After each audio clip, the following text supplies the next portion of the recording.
Welcome back to my channel. उम्मीद करता हूँ आप लोग बहुत बढ़िया हो, मैं भी बहुत अच्छा हूँ। तो मैं आज आ गया एक नया ब्लॉग लेके, और ये ब्लॉग है एनसी के ऊपर। जैसे आप यहाँ देख सकते हो मैप में, एनसी ग्रेनोबल से 140 किलोमीटर दूर है। ये जो सिटी है ये स्विट्ज़रलैंड और इटली के बहुत करीब है। तो यहाँ सीधे अगर हमें कभी इटली या स्विट्ज़रलैंड जाना होगा तो हमको थ्रू एनसी की तरफ से ही जाना पड़ेगा, क्योंकि बस यहीं से एनसी से चलती है, Grenoble to Annecy and Annecy से देन जेनीवा, या अगर इटली जाना हो तो टूरिन। तो अभी हम एनसी जा रहे हैं और हम लोग अभी बस पे बैठे हैं। ये हमारे सामने जो कपल है ये इंग्लैंड से आए थे और हमने इनसे बहुत सारी बातें भी किया। तो अभी हम एनसी पहुंच गए हैं। अभी आप यहाँ देख सकते हो, ये एनसी में एक बहुत अच्छा सा लेक है। इस लेक पे हम आज घूमेंगे और इस लेक पे हम बोटिंग भी करेंगे। तो वही अब आज शेयर करेंगे आप सब लोगों के साथ।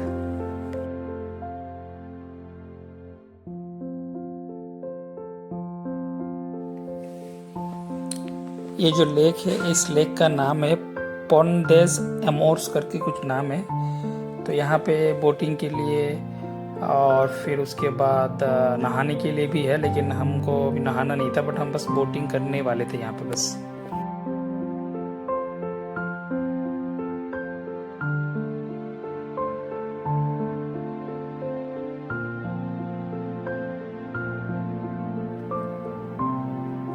तो हमने बोटिंग के लिए बात किया एक बंदे से। तो यहाँ पे ऐसा था कि वो 16 यूरो 30 मिनट्स के लिए और 22 यूरो 1 घंटे के लिए बोटिंग कर सकते हैं वो, क्योंकि बहुत धूप था इसीलिए हम बस 30 मिनट्स के लिए ही बोटिंग बुक किया। तो हमें 16 यूरो पे करना।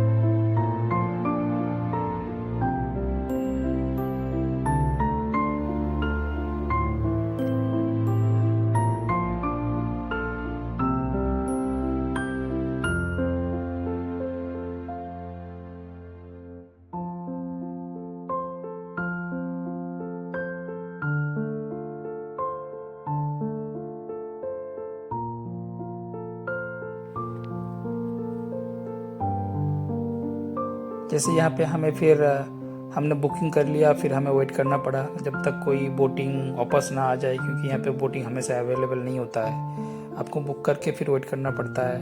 उसके बाद जब बोटिंग वापस आता है फिर उसके बाद हमें मिलता है बोटिंग जो नेक्स्ट राइड के लिए।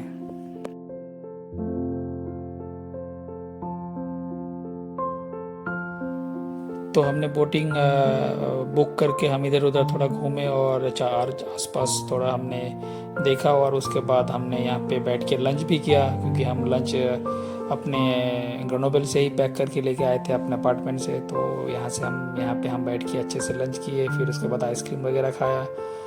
फिर तब तक हमें अपना बोटिंग का वक्त हो गया, तो फिर हम अपने बोटिंग वाले जो जहाँ से हमने बुक किया था वहाँ पे हम आ गए। जैसे यहाँ पे हम पहुँच गए बोटिंग के लिए। Hello. Around it, but not on it. Okay? On it, okay. We can Okay. wait and go there. Yeah. Okay. Okay. The limit to the path when you navigate is a line of yellow buoys on the left of the island, you see, and green one behind the island. So it makes a line at 300 meters. So always before the yellow and green buoys. Okay? Okay. You understand? No, again? Always before the yellow and green buoys. And this side? Anything? You can go there, but when you come back, don't come back there because there is a lot of boats here. Okay, this Come side. back a little bit further, aim the Okay. island, and then come back. Okay, okay. We understand. Yeah. This way we have to come This back. way, yeah, exactly. And can you show me this? Yeah, this is to turn. You push forward to the right, and Okay. you pull back to the left. Okay. Go left. Yeah, and when you go in the middle, go straight.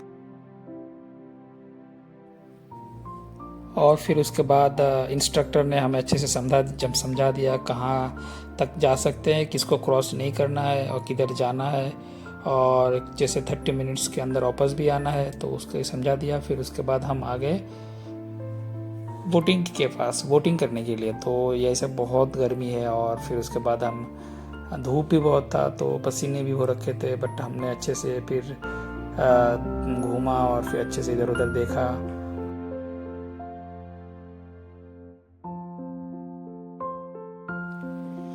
जैसे हमारे यहाँ पीछे जो bridge था, इस bridge को lovers pool कहा जाता है। यहाँ पे ऐसा, यहाँ पे लोगों का मानना है कि यहाँ पे अगर दो लवर्स ने अगर एक दूसरे को किस किया तो वो पूरे ज़िंदगी के लिए एक हो जाएगा। तो ऐसा ही कुछ यहाँ पे एक रूमर्स भी है कि ऐसा, इसीलिए इस ब्रिज का नाम लवर्स ब्रिज है।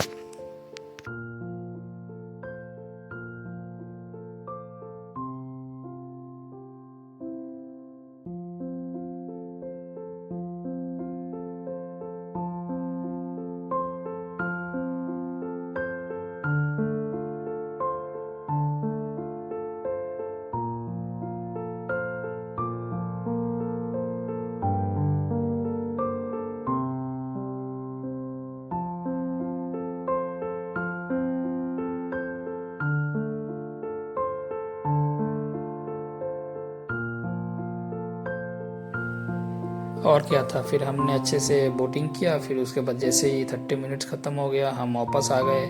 हमने उनको बोट वापस करके फिर हम चले गए दूसरे साइड, शहर के दूसरे साइड में और भी घूमने का जगह है, फिर उधर हम चले गए घूमने के लिए। तो उसका जो वीडियो है वो मैं एक दूसरे ब्लॉग में बनाऊँगा। तो टिल देन, गुड बाय।